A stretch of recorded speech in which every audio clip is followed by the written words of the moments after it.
আসসালামু আলাইকুম এভরিওয়ান, আপনারা সবাই কেমন আছেন? আশা করছি আলহামদুলিল্লাহ ভালো আছেন। আমিও আলহামদুলিল্লাহ অনেক ভালো আছি। আজকে আপনাদের সাথে শেয়ার করব একটা নতুন স্পেশাল রেসিপি। আজকে আমি রান্না করব হচ্ছে গরুর মাংসের ভুনা। ভুনা মানে এটা একদমই ভুনা হবে, মানে কোনো রকম পানি এখানে আমি ইউজ করব না। তো আমি এখানে একটু হলুদ মাখাই, একটু পানি দিয়ে হচ্ছে আমি এখন প্রেসার কুকারে এটাকে 4-5টা মতো সিজ দিয়ে হচ্ছে আমি এটাকে মাংসটাকে নরম করে নিলাম। তো আমি এখন হচ্ছে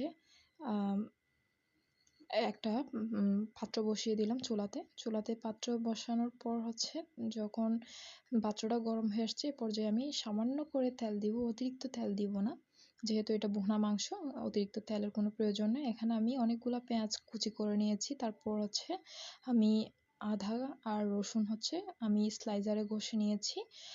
পেঁয়াজটাকে অবশ্যই কিন্তু এভাবে কুচি করে নেবেন, বেশি করে দিতে যাবেন, বেশি করে পেঁয়াজ দিলে এটা অনেক বেশি টেস্ট হবে। তাছাড়া পেঁয়াজ থেকে যে পানিটা বের হবে সেই পানি দিয়ে হচ্ছে আজকে মাংসটা রান্না হবে। তো আমি ভালো করে হচ্ছে পেঁয়াজটাকে ভেজে নিচ্ছি।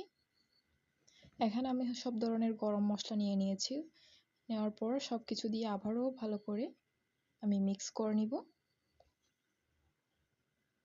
এটা কিন্তু খেতে খুবই মজা, আপনারা খেয়ে একবার দেখবেন।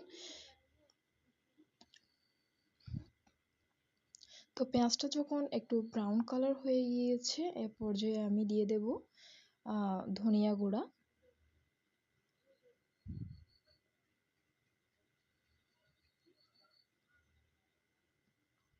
ধনিয়া গুঁড়া দেওয়ার পর হচ্ছে দিয়ে দেব সামান্য একটু জিরা গুঁড়া,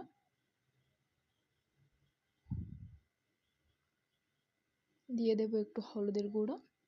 সরি, আমি যেটা হলুদ দিয়ে মাখিয়েছি প্রেসার কুকার দেওয়ার সময় সেই ভিডিওটা আমি করতে পারিনি, তার জন্য অনেক বেশি দুঃখিত। তো আমি লাল মরিচের গুঁড়া দিয়ে দিলাম, লাল মরিচের গুঁড়া দিব খুবই সামান্য, যেহেতু এটা ভুনা মাংস। আমি আবারও বলতেছি, দিয়ে দেব স্বাদ মতো লবণ, দিয়ে ভালো করে একটু কষিয়ে নিব।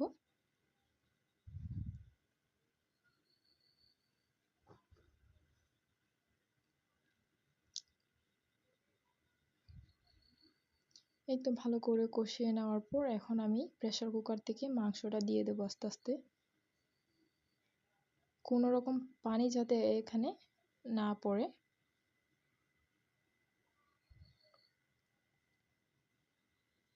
আমি আরও একটু নরম হওয়ার জন্য আরেক পাশে দিয়েছি। তো আমার এক হাতে ক্যামেরা ধরে ভিডিও করতে একটু প্রবলেম হচ্ছিল, তাই আমি ভিডিওটা অফ করা হচ্ছে আমি ভালো করে মিক্স করে নিব মাংসগুলা। দেখেন এখনই অনেক সুন্দর একটা কালার চলে আসছে, মাশাল্লাহ। এটা গরম গরম ভাতের সাথে সত্যি অনেক বেশি মজা। এখন আমি ঢাকনা দিয়ে চুলার আঁচটা একদমই মিডিয়াম করে রাখবো। দেখতেই পাচ্ছেন কতটা সুন্দর হয়েছে, মাশাল্লাহ। এখন আমি চুলা থেকে নামিয়ে নিব। এটাকে আমি 5-6 মিনিট মতো রান্না করার পর নামিয়ে নিয়েছি। এই যে দেখতে পাচ্ছেন কতটা সুন্দর হয়েছে, আর খেতে অসম্ভব মজা হয়েছে। যদি ভালো লাগে আমার চ্যানেলটা সাবস্ক্রাইব করবেন। আসসালামু আলাইকুম।